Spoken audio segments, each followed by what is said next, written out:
Mkuu wa mkoa wa Dodoma Rosemary Senyamule amesema kesho Mei 27, 2025 ni siku ya kuhamasisha zoezi la upandaji miti ili kutunza na kuhifadhi mazingira, ambapo mabalozi kutoka nchi za Nordic, Denmark, Finland, Norway pamoja na Sweden wanaoziwakilisha nchi zao nchini watakuwa mkoani Dodoma. Senyamule amesema mabalozi hao wapo mkoani Dodoma kwa ajili ya maadhimisho ya wiki ya Nordic inayolenga kushughulikia changamoto za kimataifa, ikiwa ni pamoja na mabadiliko ya tabia ya nchi na mageuzi ya kiuchumi, ambapo pia watashiriki kupanda miti katika eneo lililoandaliwa.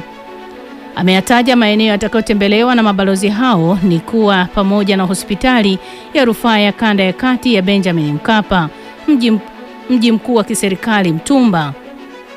na kuona namna serikali ya awamu ya 6 imeweka nguvu ya kukamilisha ujenzi wa mji huo, na pia watakwenda kuona uwanja wa ndege wa kimataifa wa Msalato ambao unatarajia kuanza kutumika mwezi Novemba 2025. Senyamule amesema miongoni mwa makundi yanayopaswa kuwa na ofisi zao Dodoma kuendesha shughuli zao za kibalozi za mataifa mbalimbali, na kwamba hadi sasa tayari mataifa mawili ya Uganda na Ethiopia yalishaanza mchakato wa ujenzi wa ofisi zao.